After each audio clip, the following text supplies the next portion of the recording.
The gunshot echoed across the dusty plains of Colorado Territory, 1873, as Lillian Vaughn sprinted through the tall grass, her heart pounding against her ribs like a wild Mustang. Freedom was just beyond the horizon, but the men her father had sent were closing in fast. She hadn't planned on stealing a horse when she fled, but desperation made thieves of even the most honest souls. The wedding dress she'd abandoned back at her father's ranch seemed a lifetime away now, along with the wealthy mine owner who'd purchased her hand like another business transaction. When her stolen mare stumbled in a prairie dog hole, Lillian tumbled forward, her body hitting the hard earth with a painful thud. The approaching hoofbeats grew louder as she scrambled to her feet. The mare had already bolted, leaving her stranded in the open grassland with nowhere to hide. Another shot rang out, this one closer, kicking up dirt just feet from where she stood.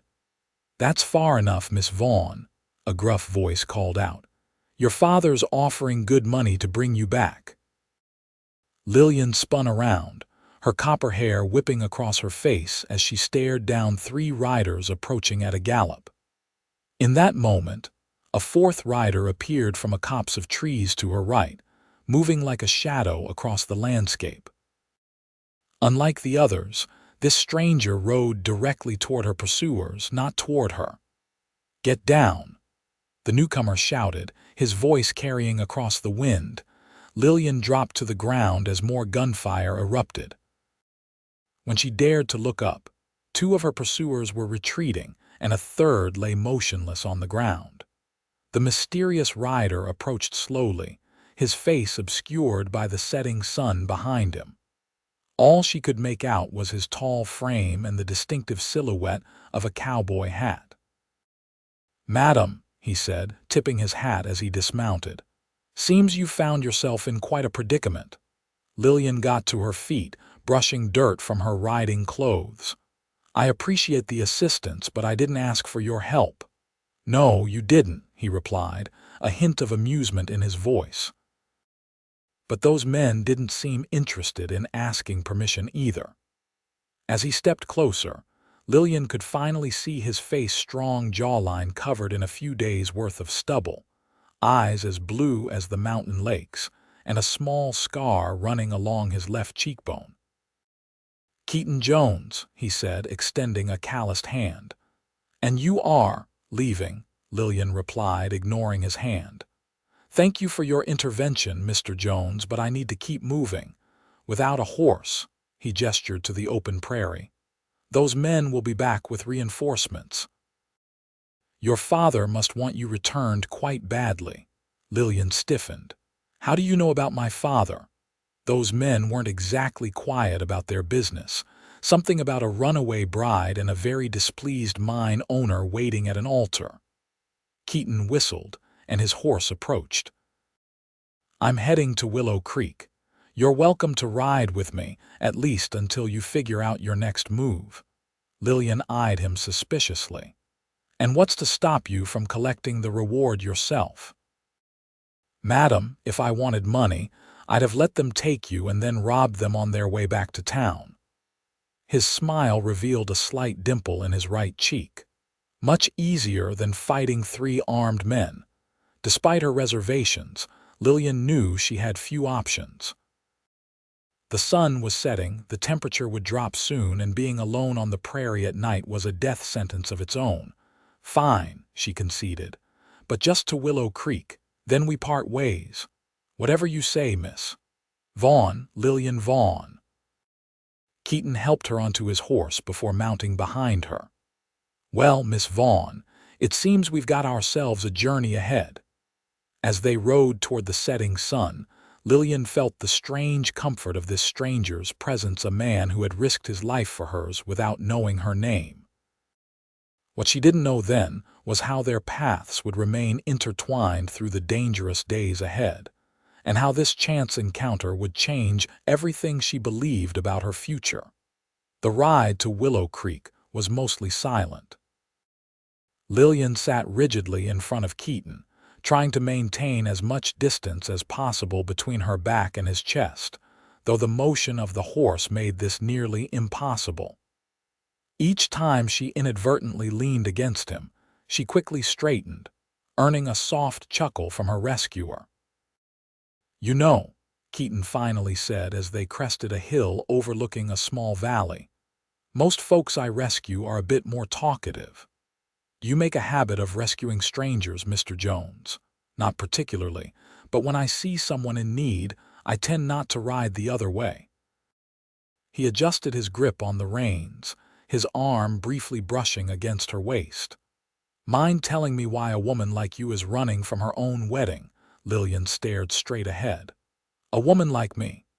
Well-bred, educated, your speech gives you away. Not many women out here speak so precisely." "Perhaps that's precisely why I'm running," she replied. "I have no desire to be anyone's possession, Mr. Jones. My father arranged my marriage to Gregory Hollister without my consent. Hollister is twice my age and sees me as nothing more than a decorative addition to his household." Keaton nodded thoughtfully. "And where were you planning to go? These territories aren't exactly forgiving to a woman alone. I have an aunt in San Francisco. She wrote to me years ago offering a place should I ever need it. I saved enough from teaching at the local school to make the journey." Lillian sighed. "At least, I had until my father discovered my plans and confiscated my savings." The horse slowed as they approached a creek. Keaton dismounted first, then offered his hand to help Lillian down. She hesitated before accepting his assistance, her fingers lingering in his palm for just a moment too long. "We'll rest here for a bit," he said, leading the horse to water. "Willow Creek's still a few hours' ride. We'll arrive after nightfall." Lillian knelt by the water, splashing some on her face and neck. The cool relief was immediate, washing away some of the dust and anxiety of the day. When she looked up, she caught Keaton watching her, his expression unreadable. "What?" she asked, suddenly self-conscious. "Just trying to figure you out, Miss Vaughn. Most women would be grateful for a match with someone like Hollister. He's wealthy, established. Most women haven't seen what a loveless marriage does to the soul," Lillian replied sharply. "My mother withered away under my father's control. I watched her disappear a little more each day until there was nothing left but an empty shell performing wifely duties." She stood, brushing dirt from her riding skirt. "I decided long ago that would never be me." Keaton nodded slowly. "Fair enough. But what's your plan once you reach San Francisco? Surely your father will look for you there." "I'll find work as a teacher again. Change my name if necessary." Lillian's voice carried more confidence than she felt. "I'm not afraid of hard work, Mr. Jones. I believe that." He handed her a canteen. "Drink. The air gets drier as we head west." As Lillian drank, she studied her mysterious rescuer more carefully. His clothes were worn but clean, his gun belt well maintained. He moved with the easy confidence of a man accustomed to handling himself in difficult situations. "What about you?" she asked, returning the canteen. "What brings you to these parts?" "Just passing through," he replied vaguely. "I do odd jobs here and there. Been working as a ranch hand for the Harrigan spread north of here, but the season's ending." "You're a drifter." "I prefer man of opportunity," Keaton said with a small smile. "The West is full of possibilities for those willing to work and adapt." Before Lillian could respond, Keaton suddenly tensed, his hand moving to his holster. He nodded toward a ridge about half a mile back. "We've got company," he said quietly. "Could be your father's men, could be bandits. Either way, we should move." Lillian felt her heart rate quicken as she spotted the distant riders. "There are at least 5 of them." "6, Keaton corrected, already leading his horse away from the creek. "And they're moving fast. Come on." He helped her mount quickly before swinging up behind her. Instead of continuing on the trail, he guided the horse into a dense grove of cottonwoods that followed the creek. Won't they just follow our tracks? Lillian asked as branches whipped past them. Not if we use the creek to our advantage. Keaton directed the horse into the shallow water where it splashed downstream. Water doesn't hold tracks. We'll follow this for a mile or so, then cut across country. With luck, they'll continue on the main trail. As they rode through the water, Lillian found herself impressed by Keaton's woodcraft. He clearly knew these lands well, navigating with confidence even as daylight began to fade. After a while, he guided them out of the creek and across a rocky outcropping that would leave minimal tracks. "There's an old trapper's cabin about 2 miles from here," he said close to her ear. "Not much, but it'll give us shelter for the night. We can reach Willow Creek by midday tomorrow." "I thought we'd make it tonight," Lillian said, unable to hide her disappointment. "That was before we had to take this detour. Unless you fancy riding all night and risking the horse breaking a leg in some unseen hole," Lillian sighed. "No, of course not." The cabin, when they finally reached it as night fell completely, was indeed not much a single room with a stone fireplace, a rough-hewn table with one chair, and a narrow cot pushed against the far wall. Dust covered every surface, and cobwebs decorated the corners like lace curtains. "It's not the Grand Hotel," Keaton said as he lit a lantern he'd found on a shelf, "but it's better than sleeping under the stars with those men still looking for you." Lillian stood awkwardly in the center of the room, suddenly very aware of their isolation and proximity. "I appreciate all you've done, Mr. Jones, but this arrangement is hardly proper." Keaton laughed as he began gathering wood for the fireplace. "Miss Vaughn, I think propriety left the conversation the moment you stole a horse and fled your wedding. But if it eases your mind, I'll sleep outside with my bedroll. The night's mild enough." Lillian felt a flush of embarrassment at his words. "That won't be necessary. I didn't mean to imply no offense taken," he interrupted, kneeling to start the fire. "I understand your caution.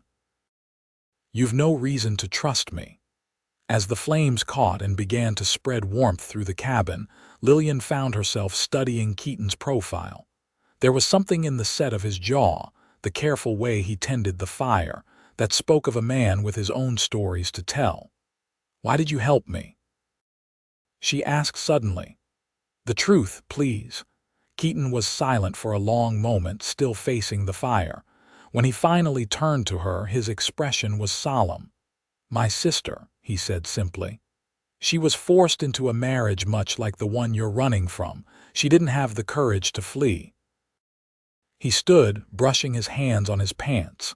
6 months later, she took her own life. Lillian's hand flew to her mouth. "I'm so sorry. It was 5 years ago." Keaton moved to his saddlebag and pulled out some jerky and hardtack. "When I saw you running across that field, determined despite the odds, I couldn't ride away. Couldn't let what happened to Adelaide happen to someone else if I could prevent it." He offered her some of the simple fare, which Lillian accepted gratefully. They ate in companionable silence, the crackling fire and occasional distant howl of a coyote the only sounds. "You should take the cot," Keaton said finally, spreading his bedroll on the floor near the fire. "Get some rest. We'll leave at first light." Lillian nodded, suddenly exhausted from the day's events. As she settled onto the cot, she watched Keaton check his pistol before placing it within easy reach. "Mr. Jones." "Keaton," he corrected. "After sharing a cabin and a horse, I think we can dispense with formalities." "Keaton," she said, testing the name on her tongue. "Thank you, not just for the rescue, but for understanding why I had to run." He looked at her then, really looked at her, and Lillian felt something shift in the space between them. "Some things are worth running from, Miss Vaughn. And some things," he added quietly, "might just be worth running toward." With that cryptic statement, he tipped his hat over his eyes and settled back on his bedroll. Lillian lay awake for some time. pondering his words and wondering what kind of man Keaton Jones truly was, and why the thought of parting ways in Willow Creek suddenly filled her with an inexplicable sense of loss. Dawn broke with a gentle palette of pinks and golds as Lillian stirred from the most restful sleep she'd had in weeks. For a moment, disorientation clouded her mind, the unfamiliar scent of pine and wood smoke, the rough texture of the blanket beneath her fingers. Then yesterday's events came rushing back, and she sat up quickly, eyes scanning the small cabin. Keaton was already awake, silhouetted against the open doorway as he watched the sunrise. His hat rested on the table beside a steaming cup, and the scent of coffee filled the room. When he heard her movement, he turned. "Morning," he said simply. "Coffee's hot if you want some. Not as fine as you might be used to, but it'll wake you." Lillian smoothed her hair and accepted the tin cup he offered. The coffee was indeed strong and bitter, but the warmth was welcome in the crisp morning air. "I checked the surroundings at first light," Keaton continued, moving back to the doorway. "No sign of pursuit, but that doesn't mean they've given up. We should reach Willow Creek by midday if we make good time." "And then?" Lillian asked, surprising herself with the question. Keaton glanced at her, one eyebrow raised. "And then you continue to San Francisco as planned, I imagine." "Yes, of course," she replied quickly, looking down into her cup. "I just meant what will you do?" he shrugged, leaning against the doorframe. "Haven't decided. Might head north to Montana Territory. Heard they're looking for ranch hands up that way." An uncomfortable silence settled between them as they finished their coffee. Lillian found herself stealing glances at Keaton, noticing things she'd been too frightened or preoccupied to see before, the way sunlight caught in his hair, revealing strands of gold among the brown, the fine lines at the corners of his eyes that deepened when he smiled, the gentle way he handled even simple tasks like rolling up his bedding. "We should get moving," he finally said, breaking the silence. "The stagecoach to Denver leaves Willow Creek this afternoon. From there, you can catch the westbound train." Lillian nodded, gathering her few belongings. As they prepared to leave, she noticed Keaton staring out the doorway again, his posture suddenly tense. "What is it?" she asked, moving to his side. "Smoke," he said, pointing to a thin, dark line rising against the blue sky several miles distant. "Too much for a campfire, too controlled for a wildfire."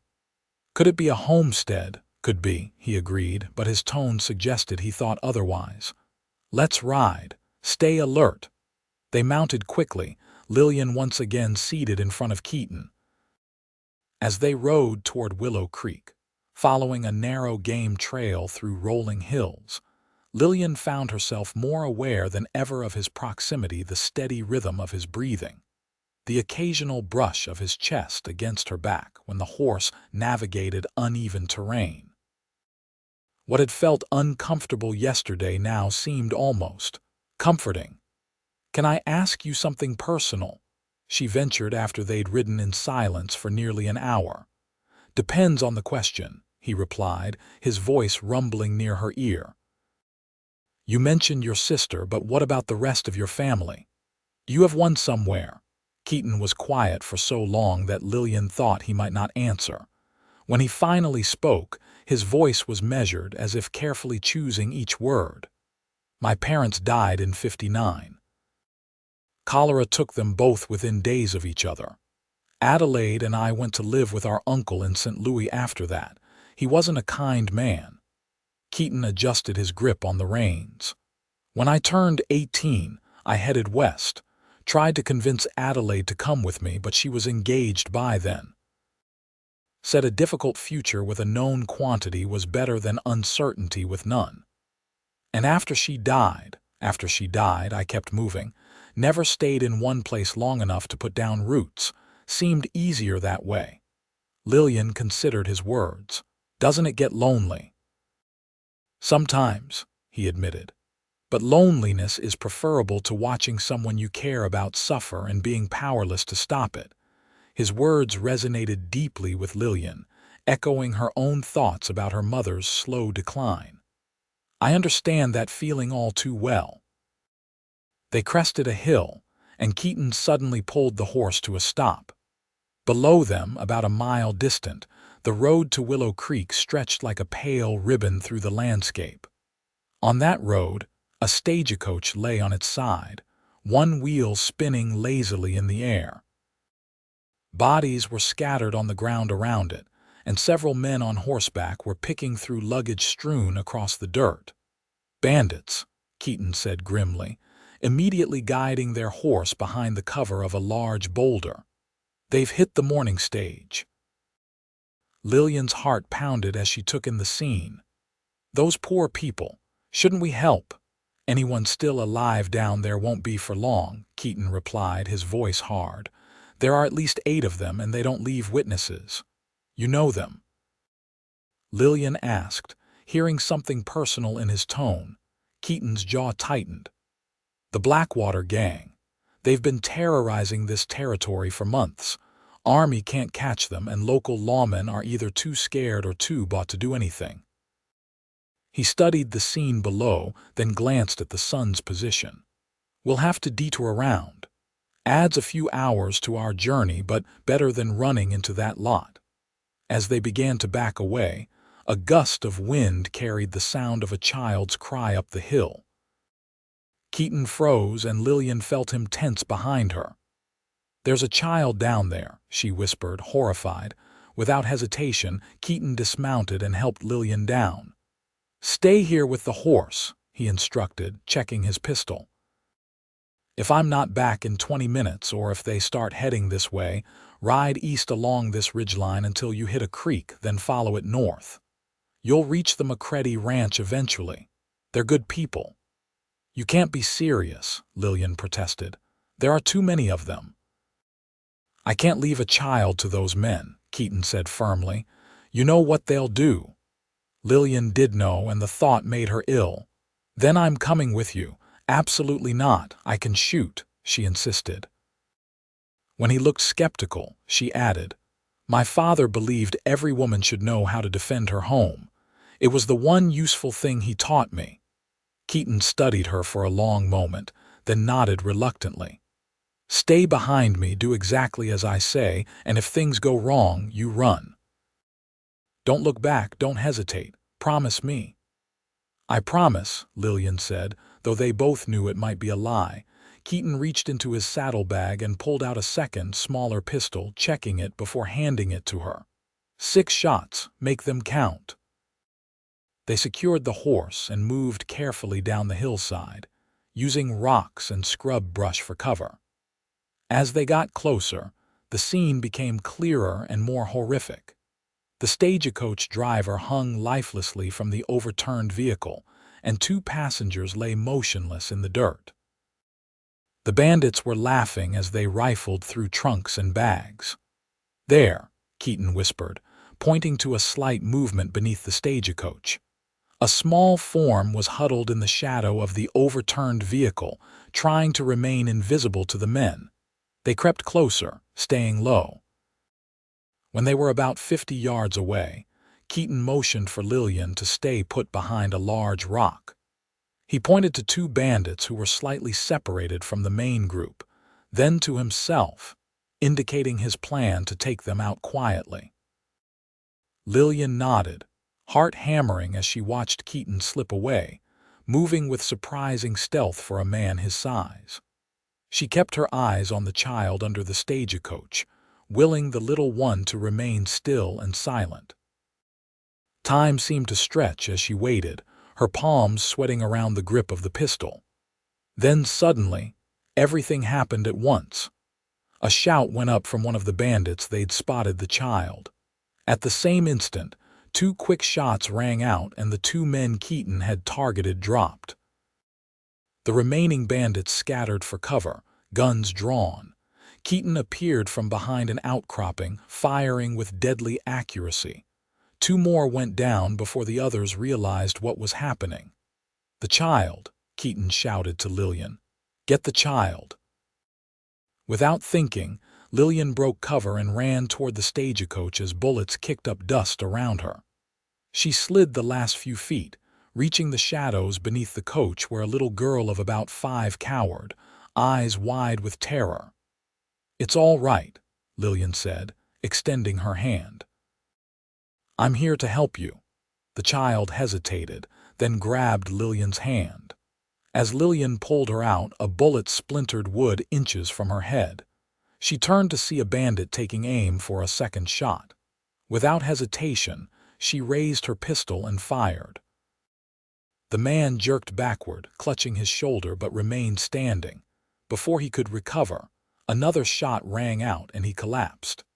Keaton appeared beside Lillian, grabbing her arm and pulling her toward a nearby ravine, the child clinging to her skirts.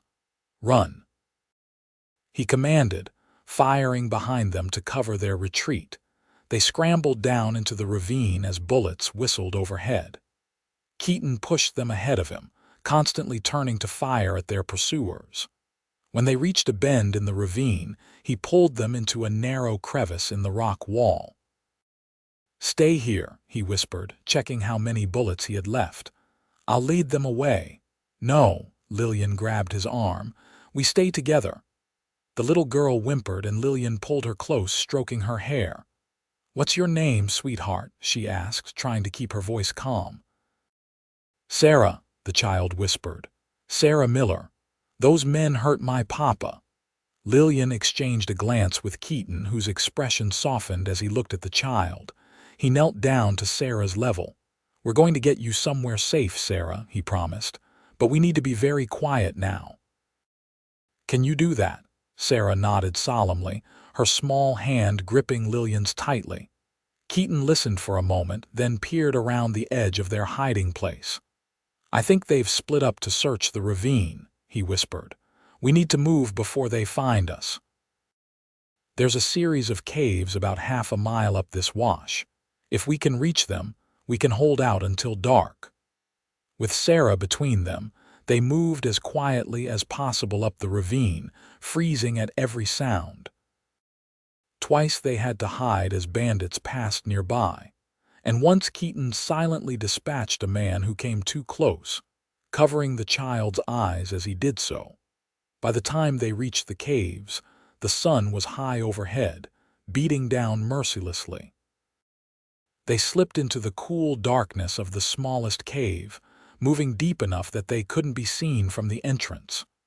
"What now?" Lillian asked as they settled against the rock wall, Sarah curled up against her side. "We wait," Keaton replied, checking their remaining ammunition. "They'll probably keep searching until nightfall, then set up camp at the stagecoach. After dark, we'll make our way back to our horse and ride for Willow Creek." Sarah had fallen asleep, exhausted by terror and exertion. Lillian stroked the child's hair, her heart aching for what the little girl had witnessed. "What will happen to her?" she asked softly. Keaton sighed, rubbing a hand across his face. "Willow Creek has a church with a minister and his wife. They've taken in orphans before. They'll find her family if she has any left. And if she doesn't, then they'll find her a home." Keaton looked at the sleeping child, his expression unreadable. "Children are resilient. She'll survive this." "Like you survived losing your parents?" Lillian asked gently. A ghost of a smile touched his lips. "Perhaps with better fortune than I had." They sat in silence for a while, listening for any sounds of pursuit. The cave was small enough that their shoulders touched, and Lillian found herself drawing comfort from Keaton's solid presence. "I never thought I'd say this," she admitted quietly, "but I'm glad my wedding day went awry. If I hadn't run, if you hadn't been there." She looked down at Sarah. "Some things happen for a reason, I suppose." Keaton studied her face in the dim light filtering from the cave entrance. "You know, for someone who claims she can't be a wife, you have a natural way with children." "It's not children I object to," Lillian clarified. "It's the institution of marriage as it exists, The loss of identity, of autonomy. The expectation that I should live only to serve a husband's needs and desires. It doesn't have to be that way, Keaton said. My parents had a true partnership. My father valued my mother's opinions, her intelligence. They made decisions together. Such marriages are rare, Lillian countered. And the law still gives a husband complete control over his wife's property, her body, her very freedom. Keaton didn't argue the point. What will you do in San Francisco? Beyond teaching, I mean. Lillian considered the question. Live on my own terms. Read what I want. Go where I please without seeking permission. Perhaps join the women's suffrage movement. She smiled slightly. Shocking, I know. Not shocking, Keaton replied. Admirable, actually. The West needs more women with backbone, not fewer. His words warmed her in a way she hadn't expected. Before she could respond, a small sound from the cave entrance made them both tense. Keaton motioned for her to stay put as he crept forward. Gun drawn, Lillian held her breath, cradling Sarah protectively. After what seemed an eternity, Keaton returned. False alarm, he said quietly. Just a coyote passing by, but we should keep our voices down. As the afternoon wore on, they shared Keaton's canteen and the few strips of jerky he had in his pocket. Sarah woke briefly, accepted some water and food, then drifted back to sleep, emotionally exhausted. You're good with her, Keaton observed as Lillian tucked her shawl around the sleeping child. I taught school for 3 years, Lillian explained. Children respond to calm and honesty, even in the worst circumstances. As she spoke, their eyes met in the dim light of the cave, and something passed between them, a moment of understanding, of connection that transcended their brief acquaintance. Lillian felt her cheeks warm and looked away first. We should try to rest while we can, Keaton suggested. It'll be a long night. Lillian nodded, settling back against the cave wall with Sarah's head in her lap. Despite the hard ground and the danger lurking outside, she felt strangely at peace. As she drifted toward sleep, her last conscious thought was that in just 2 days, Keaton Jones had shown her more respect and understanding than Gregory Hollister had in months of courtship. And that realization was as comforting as it was troubling. The sound of rain pattering against the rocks woke Lillian several hours later. Disoriented, she blinked in the near darkness, feeling the weight of Sarah still sleeping against her. Keaton was at the mouth of the cave, watching the steady downpour that had begun while they slept. This might be our lucky break, he said when he noticed she was awake. Rain will wash away our tracks and keep those men close to whatever shelter they've found. Lillian carefully shifted Sarah and moved to join him at the entrance. The afternoon was fading, the stormy sky hastening nightfall. Lightning flashed in the distance, followed by a low rumble of thunder. Is it safe to travel in this? She asked, eyeing the increasingly heavy rainfall. Safer than staying here until they find us, Keaton replied. The wash will flood soon. We need to get to higher ground. He returned to where Sarah slept and gently shook her awake. Time to go, little one, he said, his voice softer than Lillian had ever heard it. We're going to play a game, all right? We need to be very quiet and follow the path I choose, like Indians tracking prey. Can you do that? Sarah nodded solemnly, rubbing sleep from her eyes. Like Indians, she repeated. Keaton checked his pistol one last time, then led them out into the rain. The downpour was cold and penetrating, soaking them within minutes as they made their way up out of the wash. The mud made climbing difficult, but Keaton's strong hand was always there when Lillian or Sarah needed help. They moved as quickly as possible while maintaining stealth, keeping to rocky ground when they could to avoid leaving tracks.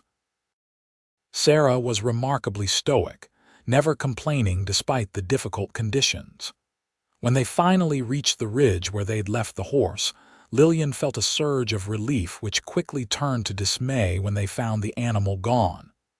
"Someone found him," Keaton muttered, examining the area. "Looks like they took him about an hour ago." "What do we do now?" Lillian asked, pulling Sarah closer as the child shivered in the rain. Keaton thought for a moment, then pointed west. "Willow Creek is about 8 miles that way. Too far to walk tonight, especially with the little one. But there's a line shack about 2 miles from here that belongs to the Circle H Ranch. We can shelter there tonight and continue at first light." With no better options, they set off toward the line shack, Keaton carrying Sarah when her small legs tired. The rain continued unabated, turning the landscape into a treacherous mix of slippery rocks and sucking mud. By the time the small cabin came into view, they were all exhausted and chilled to the bone. The shack was simple but sound: one room with a stone fireplace, a rough bunk, and basic supplies for cowhands working the range. Keaton quickly got a fire going while Lillian helped Sarah out of her wet clothes and wrapped her in a horse blanket from the supplies. "We need to get you dry too," Keaton said, turning to Lillian. "There are some spare clothes in that trunk. They'll be too big, but they're dry." Lillian hesitated, looking around the small space. "Where will you?" "I'll step outside while you change," he said, understanding her concern. "Need to check the surroundings anyway." When he returned, Lillian had changed into an oversized flannel shirt and rolled-up trousers, her wet clothes hanging near the fire to dry. Sarah was already asleep on the bunk, bundled in blankets. "You should join her," Keaton said, removing his wet coat. "Take the bunk, I'll keep watch." "You need rest too," Lillian argued. "We can take turns." Keaton looked like he might protest, but fatigue won out. "All right, I'll wake you in a few hours." Lillian lay down beside Sarah, who instinctively curled against her warmth. Despite her exhaustion, sleep eluded her as she watched Keaton move about the cabin, checking supplies and occasionally peering out the single window. He'd removed his wet shirt, and the firelight played across the defined muscles of his back and shoulders, highlighting old scars that spoke of a hard life. When he turned and caught her watching, Lillian quickly closed her eyes, embarrassed. But not before she saw the small smile that curved his lips. She must have dozed off eventually, because the next thing she knew, Keaton was gently shaking her shoulder.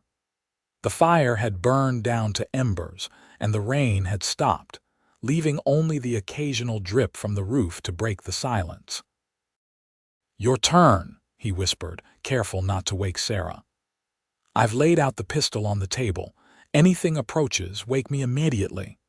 Lillian nodded, sliding carefully away from Sarah and moving to the chair by the window. Keaton took her place on the bunk, asleep almost instantly. As she watched over her unlikely companions, Lillian found herself contemplating the strange turn her life had taken. 3 days ago, she'd been preparing to submit to a loveless marriage for her father's benefit. Now she was a fugitive, involved in a deadly confrontation with bandits, and responsible for an orphan child, all alongside a man who challenged everything she thought she knew about the opposite sex. Keaton Jones was unlike any man she'd ever met. He was capable of violence. Yes, she'd seen that firsthand, but there was a gentleness to him too, evident in the way he spoke to Sarah, in his respect for Lillian's choices and opinions. He didn't treat her as a delicate flower to be protected, but as a capable partner. The realization made her chest tighten with an unfamiliar sensation. She'd been so determined to reject the traditional path laid out for women that she hadn't considered there might be men who didn't want to walk that path, either men who might value a woman for her mind and spirit as much as her domestic abilities. As dawn approached, painting the eastern sky with pale light, Lillian made herself a promise. Whatever happened when they reached Willow Creek, she would remember these days. She would remember that there were good men in the world, Men like Keaton Jones, who understood that a woman's worth wasn't measured by her willingness to be a wife. And perhaps, someday, she might find a way to be with such a man without sacrificing the freedom she cherished. The morning brought clear skies and renewed determination. They set out at first light, Keaton carrying Sarah on his shoulders for much of the journey. The child had taken to him completely, chattering about her life before the stagecoach attack and asking endless questions about his gun, his hat, and whether he was a real cowboy. "Real enough, I suppose," he answered with more patience than Lillian would have expected. "Though these days I'm more of a ranch hand than a cowboy. My papa said cowboys are wild," Sarah informed him seriously. "Said they drink whiskey and get in fights." Keaton chuckled. "Some do, that's true, but most are just working men trying to make a living. Are you wild?" Sarah asked, innocent curiosity in her voice. Keaton glanced at Lillian, a spark of humor in his eyes. "What do you think, Miss Vaughn? Am I wild?" Lillian felt a blush creep into her cheeks. "I think Mr. Jones contains multitudes, Sarah. He can be fierce when needed and gentle when appropriate." "That's a diplomatic answer," Keaton said with a smile that made Lillian's heart beat a little faster. They reached the outskirts of Willow Creek by mid-morning. The town was larger than Lillian had expected. Several streets of wooden buildings, a church with a white steeple, a hotel, and the usual assortment of saloons and stores that made up frontier settlements. "We should go directly to the sheriff's office," Keaton said as they paused on a hilltop overlooking the town. "Report what happened with the stagecoach and get Sarah to safety. Then we need to find you that stage to Denver." Lillian nodded, though the thought of continuing her journey alone suddenly seemed less appealing than it had days ago. "Do you think the Blackwater gang will come here looking for us?" "Possibly," Keaton admitted. "But they typically avoid towns with active law enforcement, too many witnesses." As they approached the main street, Lillian became acutely aware of their appearance. Keaton with his unshaven face and trail-worn clothes, herself in an ill-fitting man's shirt and trousers, and Sarah in her dirty, torn dress. They drew curious stares from townsfolk as they made their way to the sheriff's office. The sheriff, a weathered man in his 50s named Harlan Mills, listened gravely to their account of the stagecoach attack. He sent deputies to investigate and summoned the minister and his wife to care for Sarah.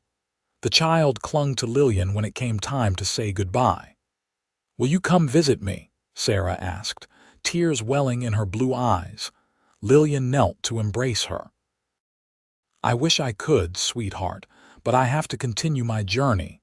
Mrs. Peterson will take good care of you until they can find your family." "What if they don't find anyone?" Sarah whispered. "Then they'll find you a loving home," Lillian assured her, though her heart ached at the thought of this sweet child facing more uncertainty. After Sarah left with the minister's wife, Sheriff Mills focused on Lillian's situation. "Your father's been offering a substantial reward for your return, Miss Vaughn. Telegrams have gone out to every town in the territory." Lillian's stomach clenched. "I'm 22 years old, Sheriff, legally an adult. My father has no right to drag me back to a marriage I don't want." "Can't say I disagree with you there," the sheriff replied, "but money talks, and Gregory Hollister has many friends in high places." "Is there a stage to Denver today?" Keaton interjected. "Tomorrow morning," Mills answered. "The attack on today's eastbound stage means schedules are disrupted. You folks should get some rest at the hotel. I'll keep an eye out for trouble." As they left the sheriff's office, Keaton placed a gentle hand on Lillian's back, guiding her toward the hotel. "One more night, then you'll be on your way to San Francisco and a new life." Lillian nodded, unable to articulate the conflicting emotions swirling within her. The clerk at the hotel barely concealed his disapproval as Keaton requested 2 separate rooms, but handed over the keys without comment. "Get some rest," Keaton said as they stood in the hallway between their rooms. "I'll check on Sarah later and bring back some proper clothes for you. The general store should have something suitable." "Thank you," Lillian said, suddenly awkward, "for everything." Keaton tipped his hat, that small smile playing at his lips again. "My pleasure, Miss Vaughn." Alone in her room, Lillian luxuriated in a proper bath, scrubbing away days of dust and anxiety. As she soaked in the warm water, her thoughts kept returning to Keaton. Tomorrow she would board a stage to Denver and he would. What? Continue his solitary existence. Head to Montana as he'd mentioned. The thought left an emptiness in her chest that she couldn't explain or perhaps didn't want to examine too closely.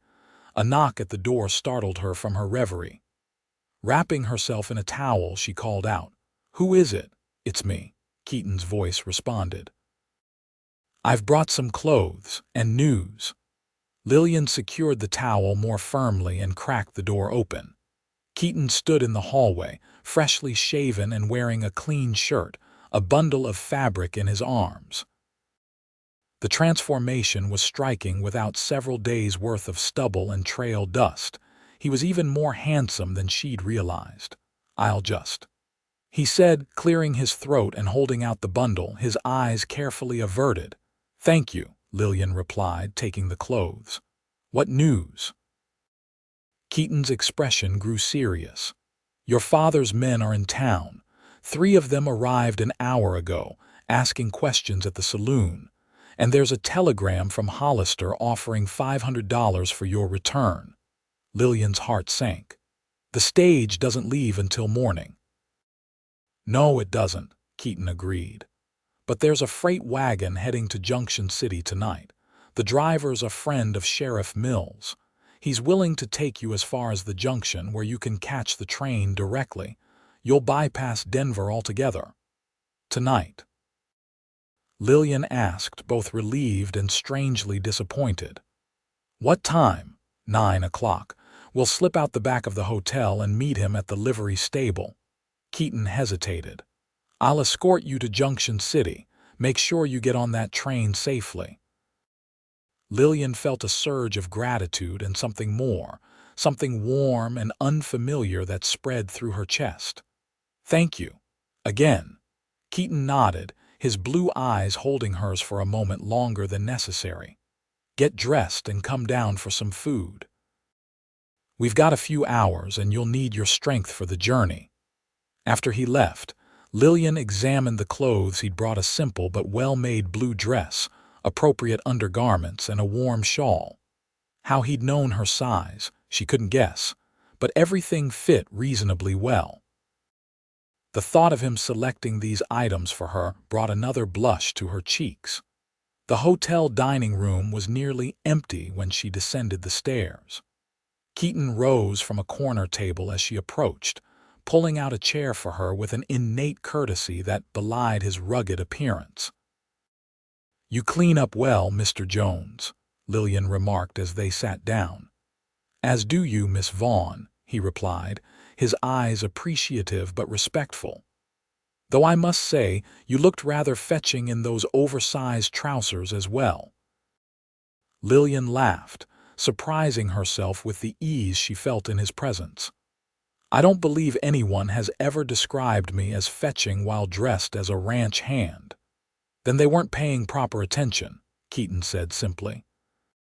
They shared a meal of beef stew and fresh bread, speaking in low voices about the journey ahead. Keaton had already arranged for supplies and had visited Sarah to ensure she was settled comfortably with the minister's family. "She asked about you," he told Lillian. "Wanted to know if you'd found a new dress yet. She was quite concerned about your appearance in men's clothing." "Children notice everything," Lillian said with a smile. "How was she?" "Better than I expected. Mrs. Peterson has a gentle way about her. And they have other children staying with them, so Sarah won't be alone." Keaton hesitated.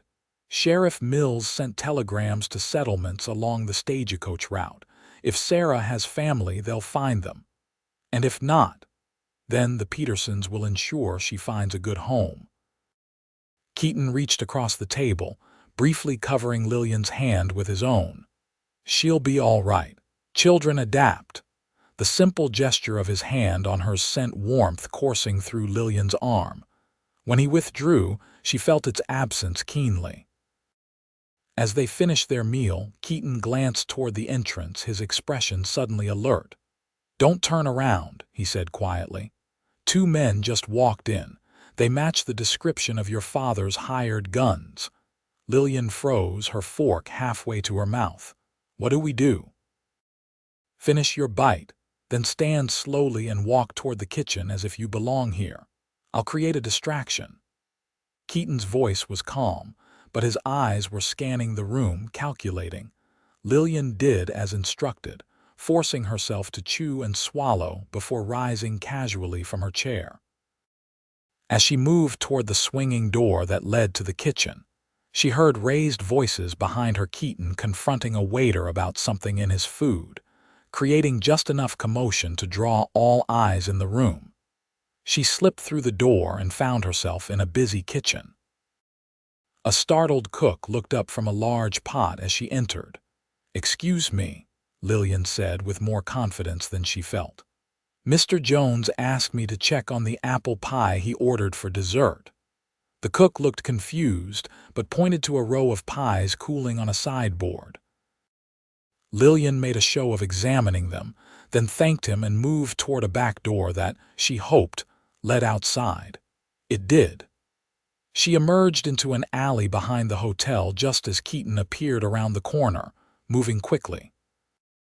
"They didn't follow," he said, taking her elbow and guiding her deeper into the alley. "But they're definitely looking for you. We need to move up our timeline. The freight wagon leaves in 30 minutes. "My things," Lillian began. "Already taken care of," Keaton assured her. "I moved them to the livery stable earlier, just in case." As they hurried through back alleys toward the edge of town, Lillian was struck again by Keaton's foresight and capability. He'd anticipated problems and prepared accordingly, all while maintaining a calm demeanor that kept her own panic at bay. The livery stable was quiet when they arrived. Most of the town's activity centered around the saloons at this hour. A burly man with a thick gray beard was hitching 2 draft horses to a large wagon loaded with crates and barrels. "Evening, Emmett," Keaton greeted him. "We ready to go?" Emmett looked up, nodding at Keaton before turning his gaze to Lillian. "This the lady Harlan mentioned? The one running from an unwanted wedding?" "Yes," Lillian answered before Keaton could speak. "And I'm very grateful for your assistance, Mr. Just Emmett, madam. No need for formalities." He finished securing the harness. "It ain't a comfortable ride, but it'll get you to Junction City by dawn. Train comes through at 8. Keaton helped Lillian into the back of the wagon, where he'd arranged a small space among the freight. There was a bedroll laid out and a lantern secured to a crate. "You'll be less visible back here," he explained. "I'll ride up front with Emmett. If we're stopped, you stay hidden and quiet." Lillian settled herself as Keaton arranged a tarp to partially conceal her location. Before he pulled it into place, she caught his hand. "I don't know how to thank you properly," she said softly. "You've risked so much for a stranger." Keaton's expression softened as he looked down at her. "You stopped being a stranger somewhere between the ravine and the line shack, Lillian Vaughn." It was the first time he'd used her given name, and hearing it in his deep voice sent a shiver through her that had nothing to do with the evening chill. As the wagon began to move, rattling over the rough street toward the edge of town, Lillian huddled beneath the tarp and contemplated the strange turn her life had taken, and the even stranger feelings developing in her heart for a man she'd known less than a week.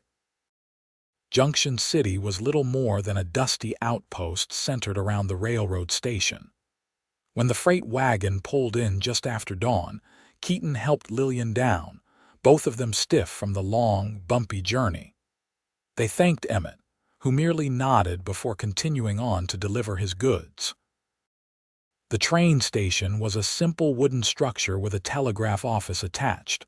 A lone clerk sat behind the ticket window, barely glancing up as they entered. "2 tickets to San Francisco," Keaton said, placing money on the counter. Lillian turned to him in surprise. "2. The train makes several stops," he explained. "I'll see you safely to Sacramento at least. From there, the route to San Francisco is more civilized with fewer opportunities for trouble." "But what about your plans? Montana," Keaton shrugged. "Montana's been there a long time." "It'll wait a few more days." The clerk slid 2 tickets across the counter. "Train arrives in 40 minutes. Departing passengers can wait on the platform." Outside, the early morning sun cast long shadows across the dusty street. A small cafe across from the station was just opening, the smell of coffee and frying bacon wafting toward them. "Hungry?"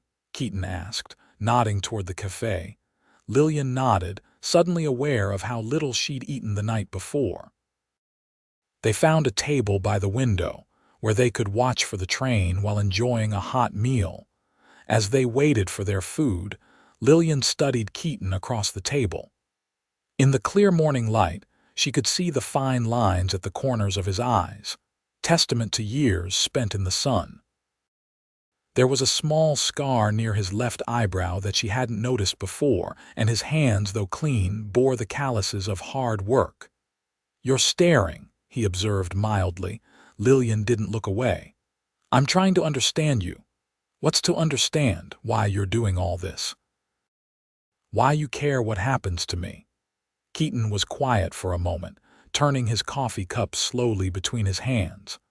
"When I first saw you running across that field, I thought you were just another damsel in distress.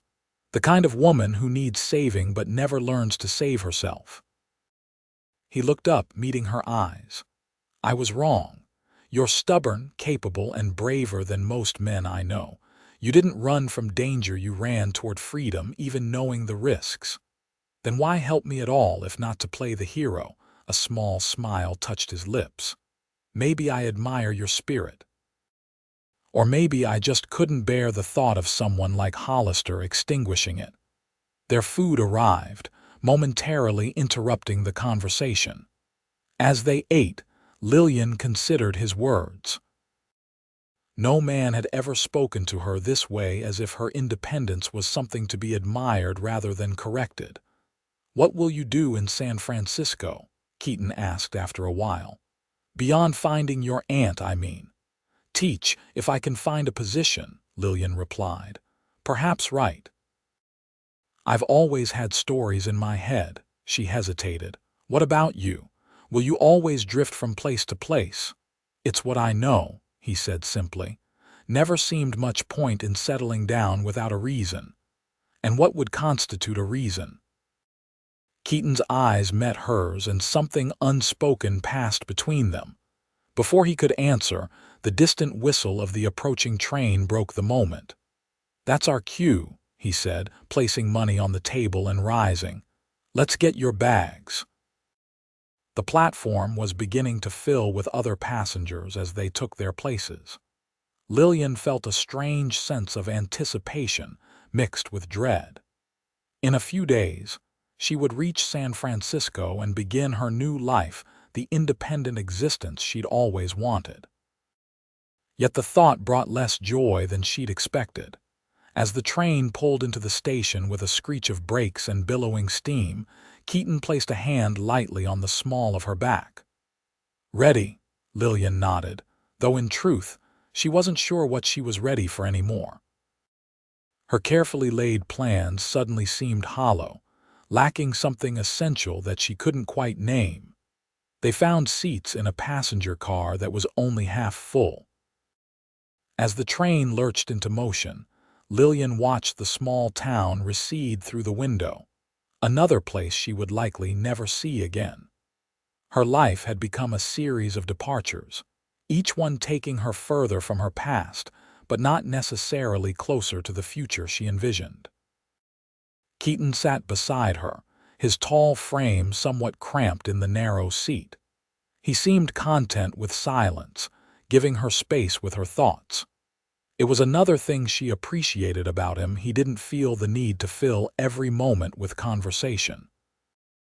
The train picked up speed, the rhythmic clacking of wheels on rails creating a hypnotic backdrop.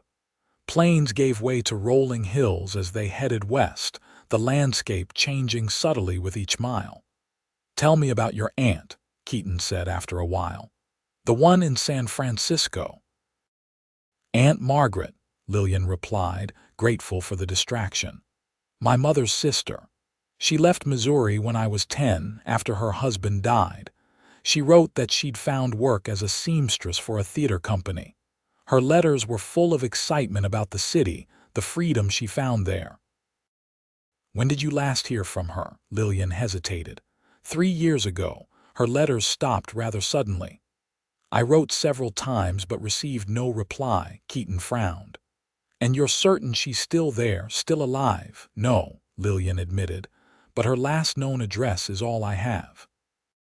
"It's a starting point, at least." Concern shadowed Keaton's features. "San Francisco is a big city, Lillian, dangerous in its own way, especially for a woman alone with limited resources." "I'm aware of the risks," she said, a defensive edge creeping into her voice. "But what alternative do I have?" "Return to my father, marry Hollister?" "No," Keaton said quickly. "That's not what I meant, I just—" He sighed, running a hand through his hair. "I worry about what awaits you there, that's all." The simple admission touched Lillian deeply. How strange that this man she'd known for such a short time should care more for her welfare than her own father ever had. "I'll be careful," she promised. "And I'm not without skills. I can teach, so keep accounts. I'll find my way." Keaton nodded, though he didn't look entirely convinced. "I have no doubt of that." As the day wore on, they fell into easy conversation, sharing stories of their pasts and observations about their fellow passengers. When Lillian stifled a yawn, Keaton insisted she rest her head against his shoulder. Despite her initial reluctance, the steady rhythm of the train and the warmth of his presence soon lulled her to sleep.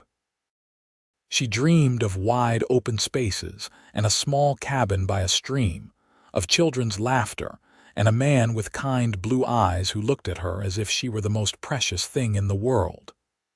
When she woke hours later, the sun was setting, painting the sky in brilliant oranges and pinks. "We'll reach Graniteville soon," Keaton said when he noticed she was awake. "The train stops there for the night.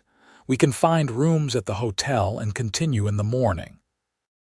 Lillian nodded, still disoriented from her dream and acutely aware that she'd been sleeping against Keaton's chest, his arm draped protectively around her shoulders. She straightened, smoothing her hair self-consciously. "I apologize," she said. "I didn't mean to use you as a pillow." "I didn't mind," Keaton replied with that small smile that was becoming increasingly dear to her. Graniteville proved to be larger than Junction City, a proper town with several streets of businesses catering to travelers and the local mining industry. The hotel across from the station was clean and respectable, if not luxurious. As they checked in, the clerk, a thin man with spectacles perched on a narrow nose, looked between them with a questioning expression. "2 rooms," Keaton specified before the man could ask. They dined in the hotel restaurant, both too tired for conversation beyond the practical details of the next day's journey. When they reached the hallway between their rooms, Keaton paused. "Sleep well," he said. "We'll have another long day tomorrow." Lillian nodded, suddenly reluctant to part from him. "Keaton." "Yes, thank you, not just for the rescue and the escort, but for understanding, for seeing me as I am, not as someone to be molded into a proper wife." Keaton's expression softened. "Lillian, any man worthy of you would never want to change who you are. Your spirit, your determination, they're not flaws to be corrected, they're what make you." He trailed off, seemingly at a loss for words. "What?" she prompted, heart beating faster. "Extraordinary," he finished quietly. The word hung between them, laden with meaning neither was quite ready to acknowledge. After a moment, Keaton cleared his throat. "Good night, Lillian," he said, turning toward his door. "Good night," she replied, watching him go with a curious ache in her chest. Alone in her room, Lillian sat by the window, gazing at the stars emerging in the darkening sky. Her thoughts were a tumultuous mix of past and future, of fears and hopes, and newly awakened feelings she'd never expected to experience. For years, she'd been so certain of what she didn't want: a traditional marriage, a life confined by society's narrow definition of womanhood. But what did she want? Freedom, yes. Independence. The ability to make her own choices. But was that enough? Was a solitary existence in a city where she knew no one, where her only potential contact might no longer even be alive, truly the dream she'd been fighting for? And then there was Keaton. A man unlike any she'd known, one who valued her strength rather than seeing it as a threat, who protected without possessing, who offered help without demanding submission in return. A man who made her wonder if perhaps there was a middle path she hadn't considered, a way to be true to herself while also sharing her life with someone who understood her heart.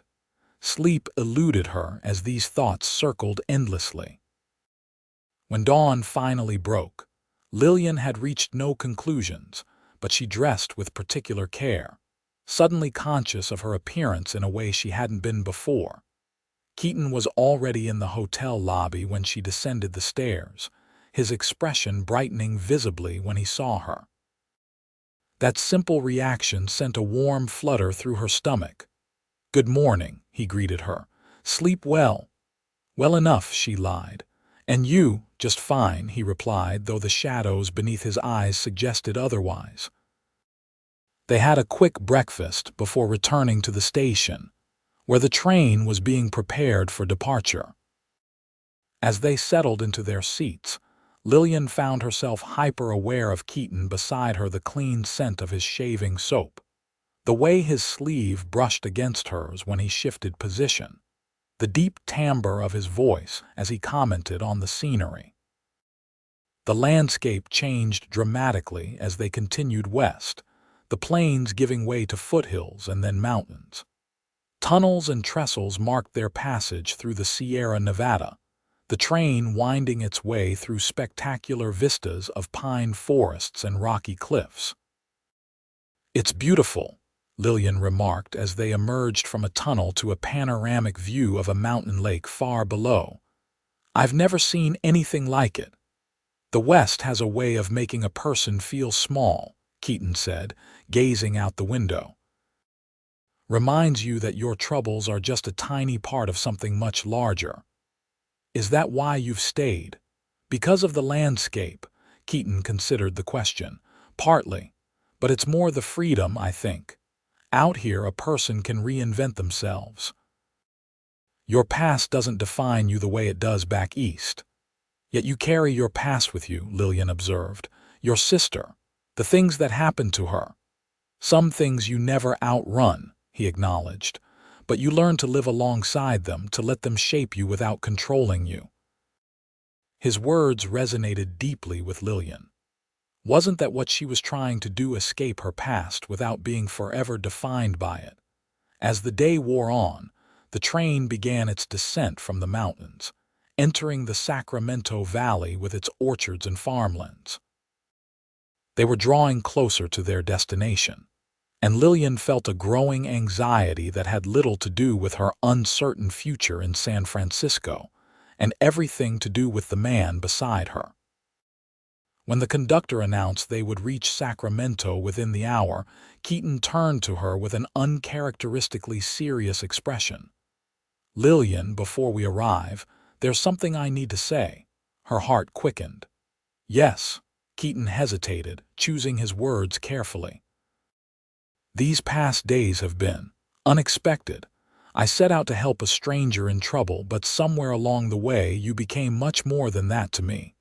Lillian held her breath, afraid to hope yet unable to stop herself. "I understand your desire for independence," he continued. "I respect it. But I wonder if you might consider an alternative to facing San Francisco alone." He took a deep breath. "Come with me to Montana. Not as my wife, I know that's not what you want, but as my companion. We could build something together, a life that honors both our needs for freedom and whatever this is between us." The train whistle blew, announcing their approach to Sacramento, but Lillian barely heard it. She stared at Keaton, stunned by his proposal and the emotions it evoked within her. "I don't know what to say," she admitted. "This is so unexpected." "You don't need to answer now," Keaton said quickly. "Take time to think. I'll stay in Sacramento while you search for your aunt in San Francisco. If you find her and wish to remain, I'll respect your decision. But if not, or if you simply choose another path, I'll be waiting." The train began to slow as it approached the station, the brakes squealing against the wheels. Around them, passengers gathered their belongings, preparing to disembark. "Why?" Lillian asked, needing to understand. "Why would you offer this?" Keaton's eyes held hers, blue and steady and utterly sincere. "Because in all my years of wandering, I've never met anyone who made me want to stop. Until now." The simple truth of his words left Lillian speechless. As the train lurched to a final stop, passengers began moving toward the exits, breaking the moment between them. "Think about it," Keaton said, standing to retrieve their bags from the overhead rack. "That's all I ask." Sacramento Station was a bustle of activity, passengers disembarking, others boarding, porters calling out, reunion embraces between loved ones. Amid the chaos, Lillian felt strangely detached, her mind still processing Keaton's unexpected proposition. They made their way to the ticket counter, where Keaton purchased a ticket for the morning train to San Francisco. "The Hotel Capitol is just 2 blocks from here," he said as they exited the station. "We can get rooms there for the night." Lillian nodded, still distracted. As they walked through Sacramento's busy streets, she tried to order her thoughts. Keaton had offered her exactly what she'd always claimed to want: a relationship without the constraints of traditional marriage, a partnership of equals. Yet something held her back from immediately accepting. The hotel was a handsome 3-story building with a wide veranda across the front. Inside, the lobby gleamed with polished wood and brass fixtures. Keaton arranged for their rooms while Lillian waited, observing the well-dressed patrons moving through the space. This was civilization of a sort she hadn't seen since leaving St. Louis, a reminder that she was entering a different world from the frontier towns and isolated cabins of the past week. Their rooms were adjacent on the 2nd floor, considerably more luxurious than the accommodations in Graniteville. A brass bed with a plush mattress dominated Lillian's room, alongside a washstand with a porcelain basin and a small writing desk by the window.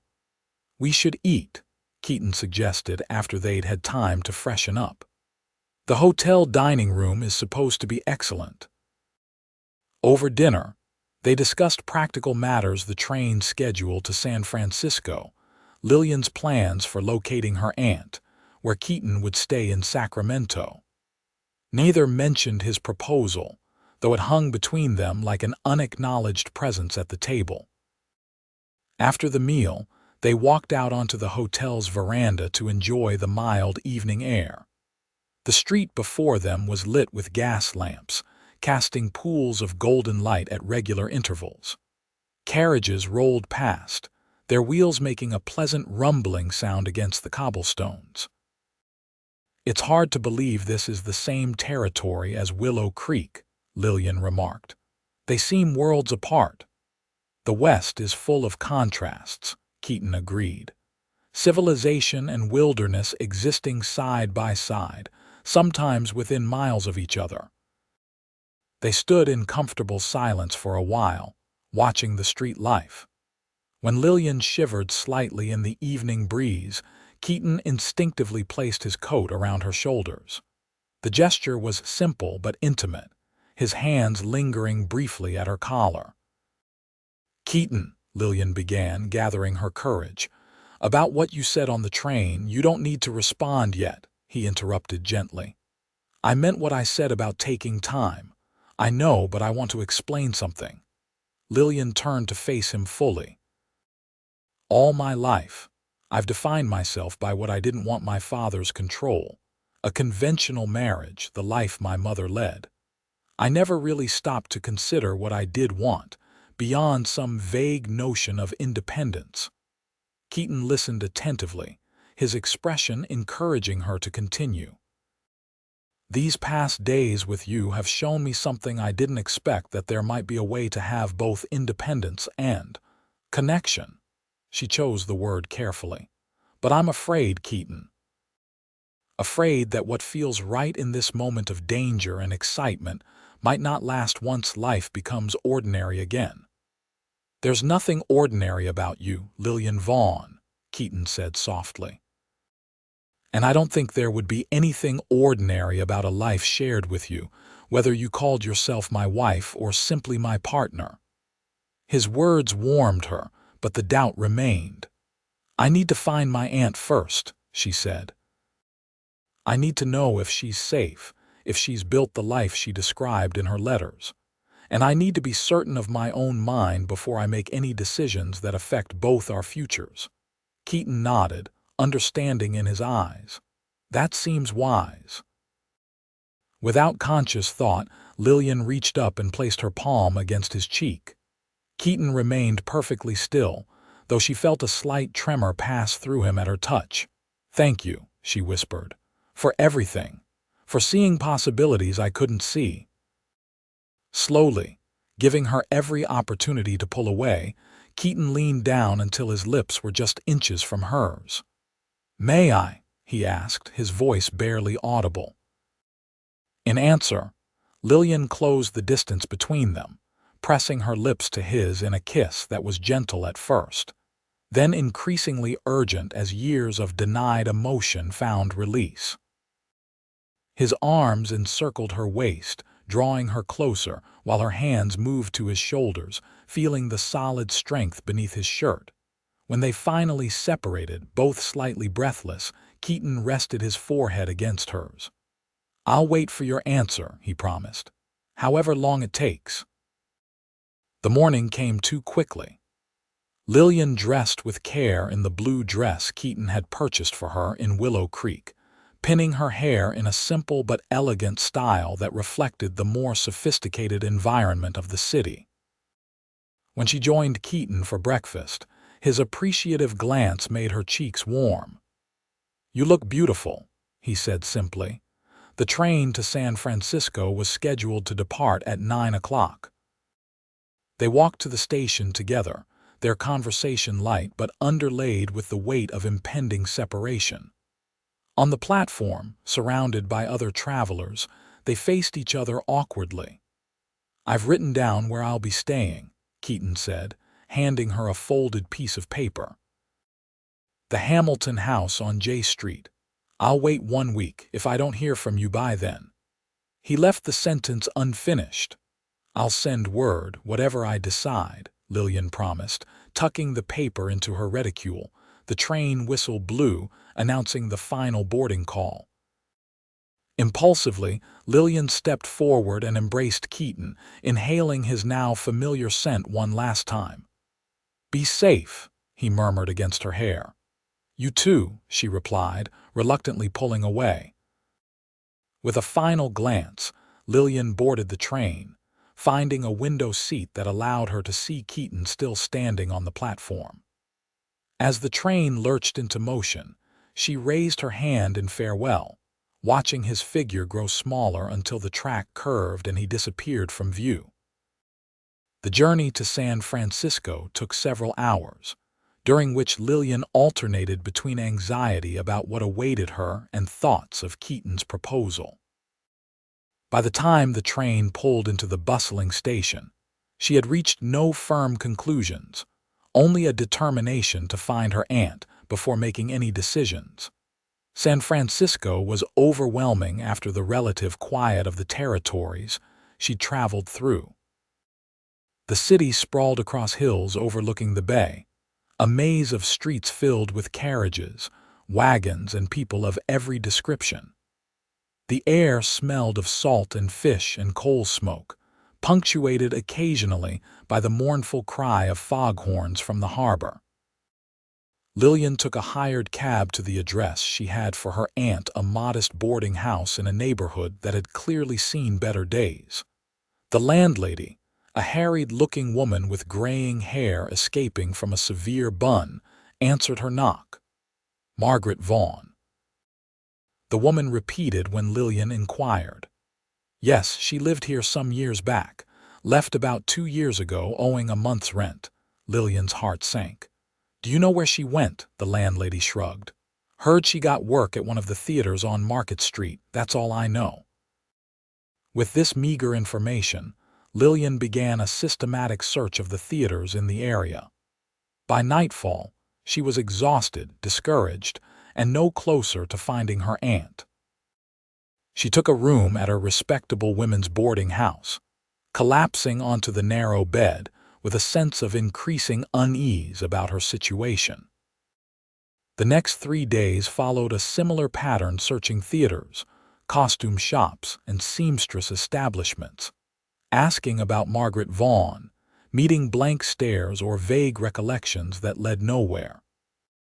Her carefully saved money was dwindling rapidly, eaten away by lodging costs, meals, and cab fares.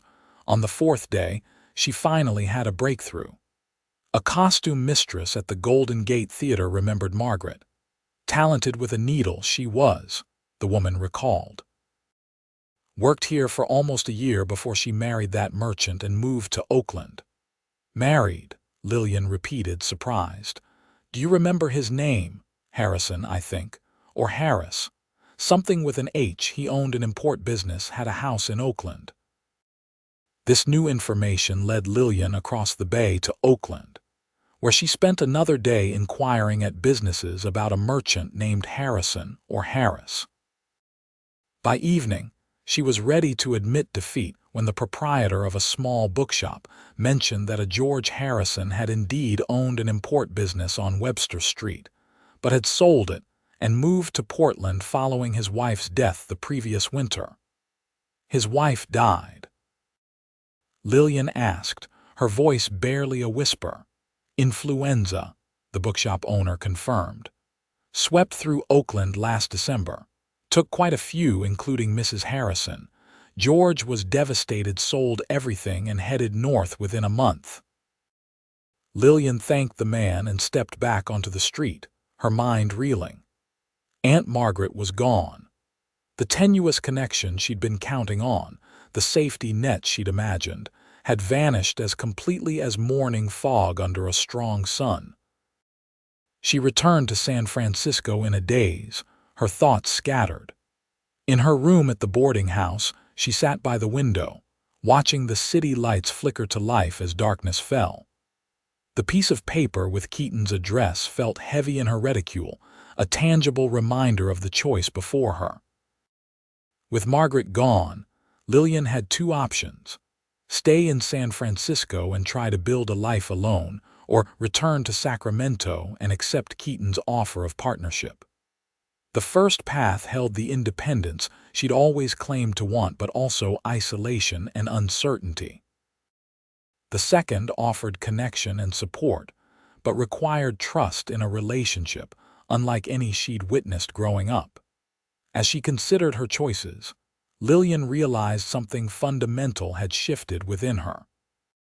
The fierce independence she'd clung to for so long had been, in part, a defense against becoming like her mother, trapped and diminished by a controlling husband.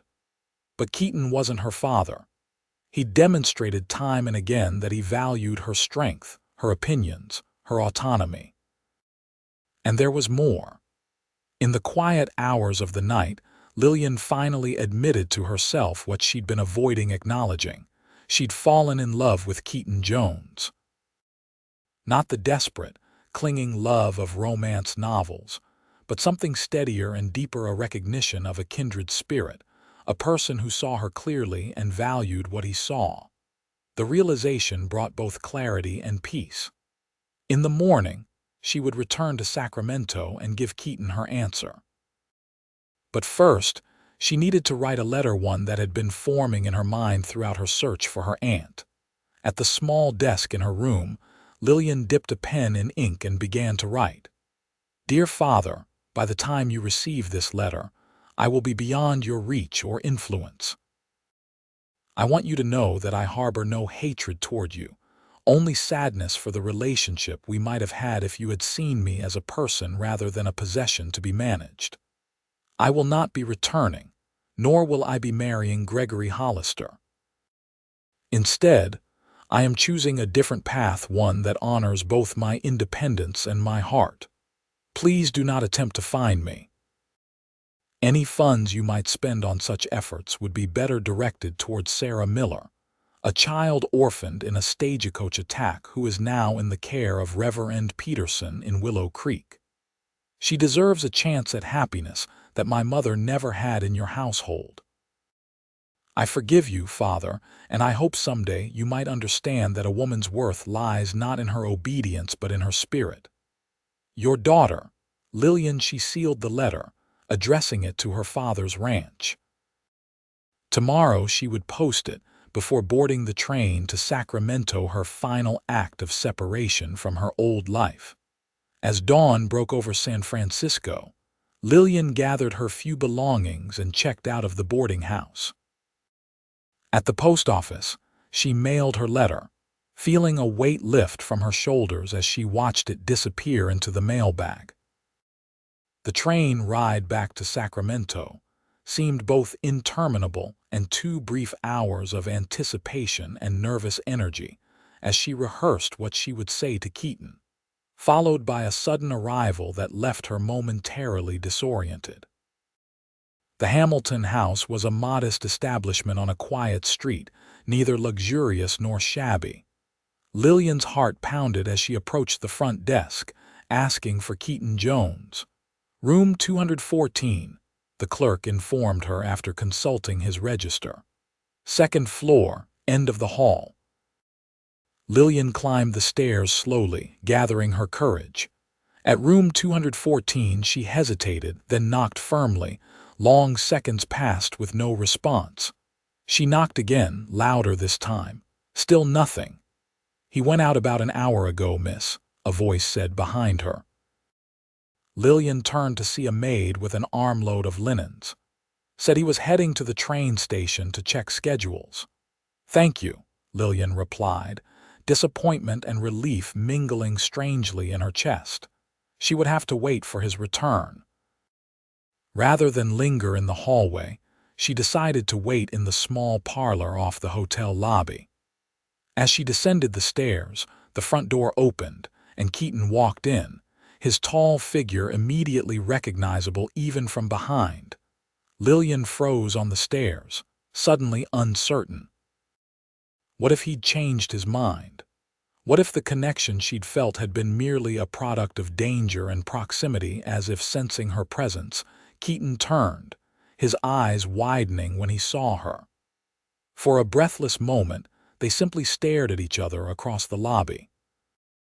Then he moved toward her, taking the stairs 2 at a time until he stood before her. "Lillian," he said, her name a question and a statement all at once. "Hello, Keaton," she replied, her voice steadier than she felt. They stood awkwardly on the stairs, other guests forced to move around them. Keaton seemed to realize this and gestured toward the parlor. "Can we talk?" Lillian nodded, following him into the small room where, fortunately, they were alone. Keaton remained standing, his hat in his hands, an uncharacteristic uncertainty in his posture. "I didn't expect you back so soon," he said.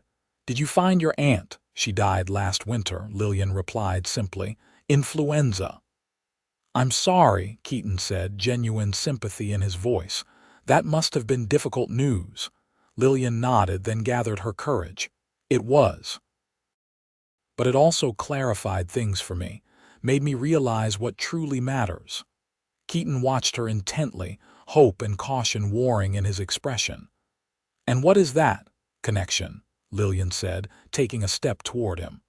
"Not the kind that diminishes or constrains, but the kind that strengthens. The kind I've found with you." The tension visibly drained from Keaton's shoulders. "Are you saying—" "I'm saying yes," Lillian confirmed, her voice growing stronger with certainty. "Yes to Montana. Yes to building something together." She took another step closer. "I still can't be a wife, Keaton, not in the traditional sense. I won't surrender my independence or my identity." "I would never ask you to," he assured her, closing the remaining distance between them. "All I want is to be with you, Lillian, to share my life with yours, whatever form that takes." Lillian reached up, placing her hand against his cheek as she had that night on the veranda. "Then let's do exactly that." Keaton's smile was like sunrise breaking over the mountains, gradual, then brilliant. He set his hat aside and took her hands in his. "I have something to show you," he said. "Something I was planning to send to you in San Francisco if you hadn't returned." From his pocket, he withdrew a folded document and handed it to her. Lillian opened it to find a deed for a parcel of land in Montana Territory. "It's near a small town called Pine Creek," Keaton explained. 300 acres with a creek running through it, good grazing land, some timber. There's a cabin that needs work, but it's solid. Room to build more if we want." "You bought this?" Lillian asked, amazed. "2 years ago with savings from ranch work." "I've never done anything with it, never had a reason to settle there. Until now." Lillian studied the document, trying to imagine the land it represented, their land, potentially. A place they could build together, shaped by both their visions. "It sounds perfect," she said finally, looking up at him with shining eyes. "When can we leave?" Keaton laughed, the sound rich with joy and relief. "The northbound train leaves tomorrow morning. But Lillian, are you certain? This isn't a decision to make lightly." "I've never been more certain of anything," she replied with absolute conviction. "The past week has shown me more about myself and about you than years of careful planning ever could. I know what I want now, Keaton. I want a life where I'm valued for who I am, where I can pursue my own interests while sharing a deeper connection with someone who understands me. I want you." Keaton pulled her into his arms then, his embrace both gentle and fiercely protective. "And I want you, Lillian Vaughn. Not as a possession or an ornament, but as a partner in every sense." When they kissed, it felt like a promise, a pledge between equals to build something neither could create alone. The journey north took them through landscapes of increasing beauty, California's valleys giving way to Oregon's forests, and finally, Montana's sweeping vistas of mountains and prairies. They traveled as companions, sharing a sleeper compartment without concern for convention, their relationship defined by their own understanding rather than society's expectations. Pine Creek proved to be a small but growing settlement nestled at the foot of a mountain range.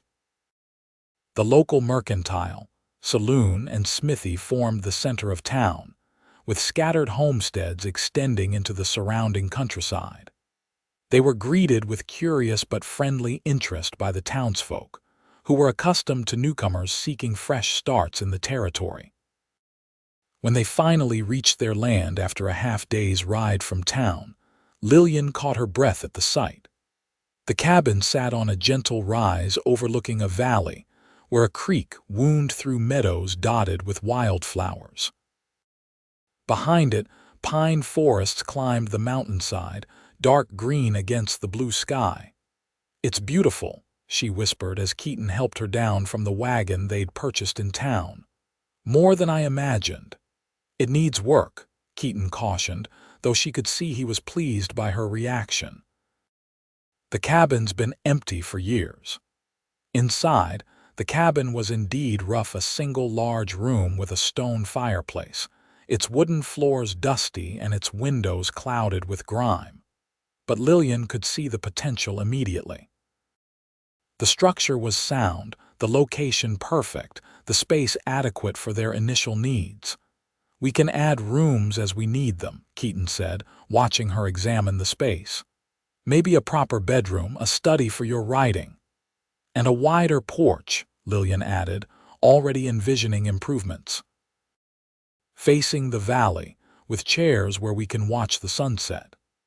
They spent that first day cleaning, making the cabin habitable enough for the night. As darkness fell, they sat before a small fire, eating a simple meal and planning their future together. "I've been thinking," Keaton said as they finished eating. "Pine Creek needs a school. The children are being taught by the minister's wife in the church, but she's expecting a baby and won't be able to continue much longer. They've been looking for a teacher." Lillian looked at him in surprise. "You've made inquiries already?" "I mentioned in town that you were a teacher," Keaton admitted. "The storekeeper's wife is on the town council. She seemed very interested." Warmth bloomed in Lillian's chest at his thoughtfulness. "You've been planning all along for me to have my own work." "Of course," Keaton said, as if it were the most natural thing in the world. "I want you to be happy here, Lillian. That means having purpose beyond this cabin and this land." In that moment, Lillian knew with absolute certainty that she'd made the right choice. This man, this partnership, was everything she'd never dared to hope for. The following weeks were filled with hard work as they prepared for winter.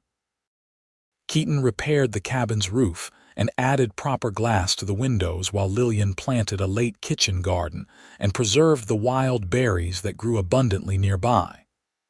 They purchased a milk cow, some chickens, and a pair of riding horses to complement the draft horses that pulled their wagon. Word of Lillian's teaching experience spread quickly through the small community. Before the first snow fell, she was officially hired as Pine Creek schoolteacher, with classes to be held in the church until a proper schoolhouse could be built in the spring. Their life together developed its own comfortable rhythm. Mornings began with shared coffee by the fire before Keaton went out to work the land or hunt, while Lillian prepared for her teaching or tended to household tasks. Evenings were for conversation, reading aloud from books purchased on their occasional trips to larger settlements, and increasingly for the physical expression of their deepening bond.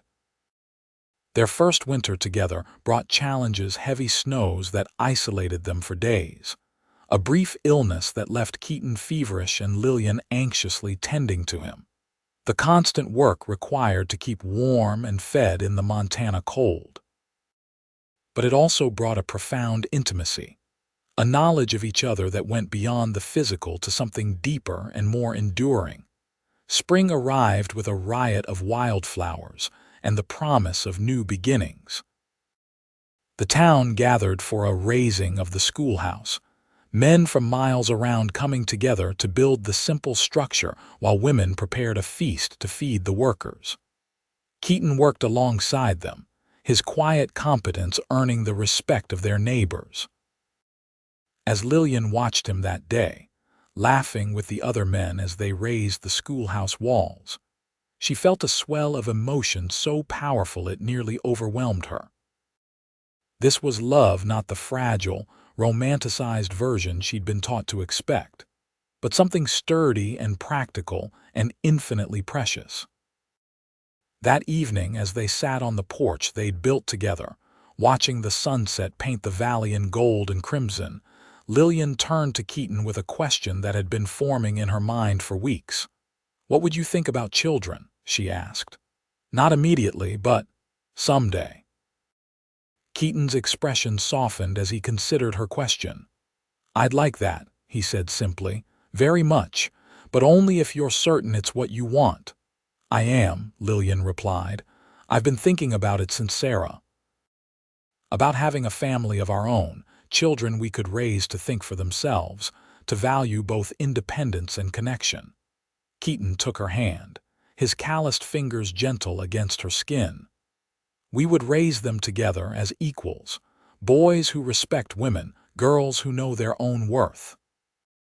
Yes, Lillian agreed, leaning against his shoulder. Exactly that. They sat in companionable silence as the last light faded from the sky and stars began to appear. After a while, Keaton spoke again, his voice thoughtful.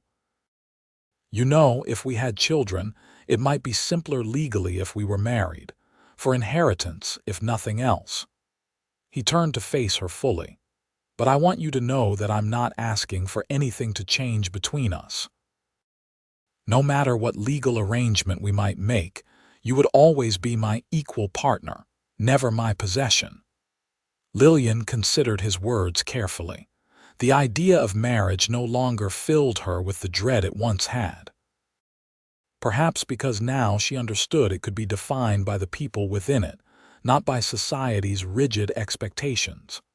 Perhaps, she said finally, we could redefine what marriage means at least for us, create our own understanding of it. We could write our own vows, Keaton suggested. Make promises that reflect what we truly believe about partnership. The idea appealed to Lillian. No obedience, she stipulated. Definitely not, Keaton agreed with a smile. Mutual respect instead. And I keep my name, Lillian added, at least professionally, for my teaching. Of course. And we make decisions together about the land, about children, about everything that affects us both. Keaton nodded, his expression serious. Always. Lillian turned these conditions over in her mind, searching for any sense of constraint or loss. Finding none, she made her decision. Then yes, she said. I think perhaps I could be a wife after all, but only your wife, and only on these terms. The joy that spread across Keaton's face was answer enough, but he pulled her into his arms anyway, his kiss a deeper affirmation of all they'd discussed. They were married that autumn in a simple ceremony, beside the creek that ran through their land. Reverend Peterson from Willow Creek made the journey to officiate, bringing with him a special guest, Sarah Miller, who had indeed been adopted by the minister and his wife after no family could be located.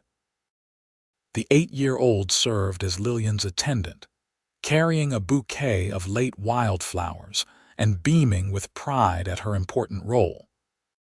The small gathering of neighbors and friends from Pine Creek witnessed as Keaton and Lillian exchanged vows. They had written themselves promises of respect, partnership, and unwavering support for each other's dreams and growth. I don't take you as my wife to own or control, Keaton vowed, his voice steady and sure. I take you as my partner in all things, pledging to walk beside you rather than ahead or behind, to value your mind as much as your heart, to cherish your strength rather than seek to diminish it. Lillian's response was equally heartfelt. I choose to be with you not from necessity or convention, but from love freely given and received. I promise to stand with you through all that life brings, to speak my truth and hear yours with an open heart, to build with you a home where both our spirits can thrive. When Reverend Peterson pronounced them husband and wife, Lillian felt none of the dread she'd once associated with those words. Instead, there was only certainty and joy, the knowledge that she had found something rare and precious, a love that enhanced rather than restricted her sense of self. The years that followed brought challenges and triumphs in equal measure. The school in Pine Creek flourished under Lillian's guidance, eventually expanding to include a small library where she taught adult literacy classes in the evenings.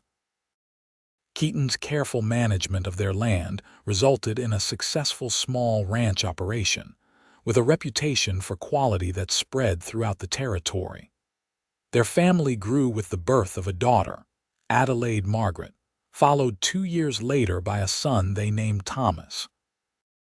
The children thrived in the freedom of the Montana landscape, raised with their parents' shared values of independence, critical thinking, and respect for others.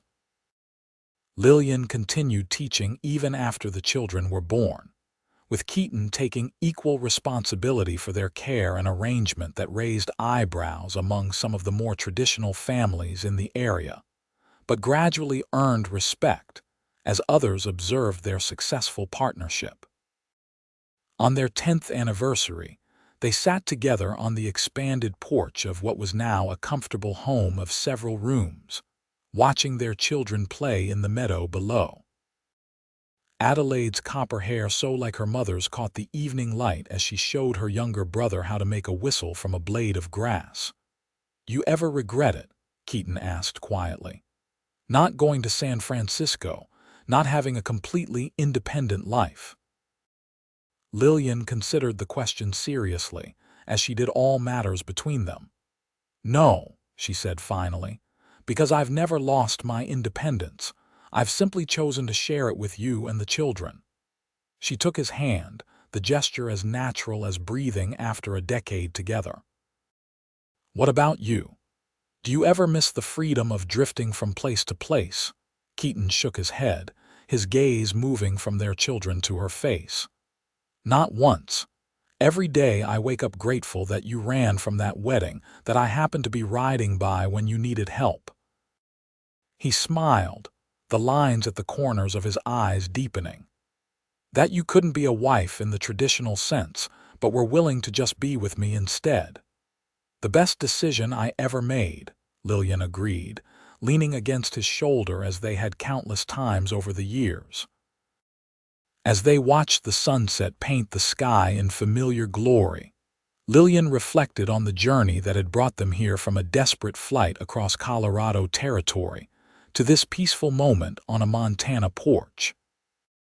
She had set out seeking freedom from constraints, never imagining she would find it not in solitude, but in partnership with a man who valued her exactly as she was. "I love you, Keaton Jones," she said simply, the words carrying the weight of their shared history and the promise of all that was yet to come.